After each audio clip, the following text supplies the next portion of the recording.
ಭಾರತೀಯ ಸೇನೆಯಿಂದ ಆಪರೇಷನ್ ಸಿಂಧೂರ್ ಮುಂದುವರಿಕೆ ಲಾಹೋರ್ ಮತ್ತು ಕರಾಚಿ ಏರ್ಪೋರ್ಟ್ಗಳು ಬಂದಾಗಿವೆ. ಲಾಹೋರ್ ಮತ್ತು ಕರಾಚಿ ಏರ್ಪೋರ್ಟ್ಗಳು ಬಂದಾಗಿವೆ.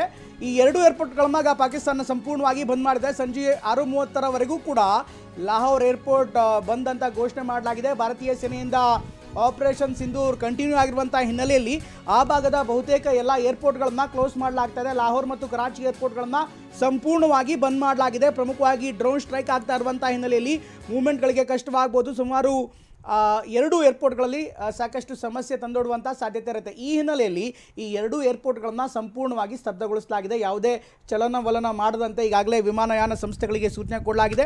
ಅದರ ಜೊತೆಗೆ ಈ ಕರಾಚಿ ಏರ್ಪೋರ್ಟ್ ಮತ್ತು ಲಾಹೋರ್ ಏರ್ಪೋರ್ಟ್ಗಳನ್ನು ಸಂಪೂರ್ಣವಾಗಿ ಸ್ತಬ್ಧ ಮಾಡಲಾಗಿದೆ. ಸಾಕಷ್ಟು ಅಪ್ಡೇಟ್ಸ್ಗಳು ಬರ್ತಾ ಇದೆ. ಪ್ರತಿ ಭಾಗದಲ್ಲೂ ಕೂಡ ಅಂದರೆ ಪಾಕಿಸ್ತಾನದ ಬಹುತೇಕ ನಗರಗಳಲ್ಲಿ ಈಗಾಗಲೇ ಕಟ್ಟೆಚ್ಚರವನ್ನು ವಹಿಸಲಾಗಿದೆ. ಕಂಟಿನ್ಯೂಸ್ ಆಗಿ ಭಾರತ ಡ್ರೋನ್ ಸ್ಟ್ರೈಕ್ಗಳನ್ನು ಮಾಡ್ತಾ ಇದೆ. ಆದರೆ ಈ ಡ್ರೋನ್ ಸ್ಟ್ರೈಕ್ಗಳ ಬಗ್ಗೆ ಭಾರತ ಎಲ್ಲೂ ಕೂಡ ಅಧಿಕೃತವಾಗಿ ಹೇಳಿಲ್ಲ. ಹಾಗಾದರೆ ಇನ್ಯಾರು ದಾಳಿ ಮಾಡೋದಕ್ಕೆ ಸಾಧ್ಯ? ಸಹಜವಾದಂಥನೇ ಪ್ರಶ್ನೆ. ಈಗಾಗಲೇ ಇನ್ನಷ್ಟು ಅಪ್ಡೇಟ್ ಬರ್ತಾ ಇದೆ. ಹಾರ್ಪಿ ಡ್ರೋನ್ ಬಗ್ಗೆ ಮಾಹಿತಿ ಬರ್ತಾ ಇದೆ. ಪಾಕ್ ನಗರಗಳಿಗೆ ನುಗ್ಗಿ ಹೊಡೆದಂಥ ಭಾರತ ಪಾಕಿಸ್ತಾನ ನಗರಗಳಿಗೆ ನುಗ್ಗಿ ಹೊಡೆದಿದೆ. ಅಲ್ಲಿನ ಬಹುತೇಕ ನಗರದ ಪ್ರಮುಖ ಕೇಂದ್ರಗಳು ಈಗ ಛಿದ್ರವಾಗ್ತಾ ಇವೆ.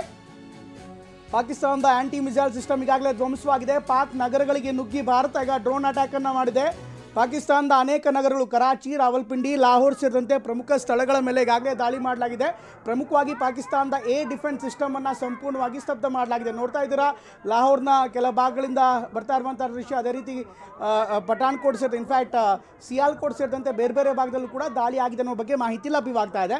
ಈಗಾಗಲೇ ಡ್ರೋನ್ ಸ್ಟ್ರೈಕ್ ಮೂಲಕ ಪಾಕಿಸ್ತಾನದ ಏರ್ ಬೇಸ್ಗಳನ್ನು ಅಥವಾ ಏರ್ ಡಿಫೆನ್ಸ್ ಸಿಸ್ಟಮ್ಸ್ಗಳನ್ನು, ನಿಖರವಾಗಿ ಹೇಳಬೇಕು ಅಂದರೆ ಏರ್ ಡಿಫೆನ್ಸ್ ಸಿಸ್ಟಮ್ಸ್ಗಳನ್ನು ಸಂಪೂರ್ಣವಾಗಿ ಧ್ವಂಸ ಮಾಡಲಾಗಿದೆ ಅನ್ನುವಂಥ ಮಾಹಿತಿ ಕೂಡ ಲಭ್ಯವಾಗ್ತಾ ಇದೆ. ಕ್ಷಣಕ್ಕೂ ಕೂಡ ಕದನ ಇನ್ನಷ್ಟು ಹೆಚ್ಚಳ ಆಗ್ತಾ ಇದೆ.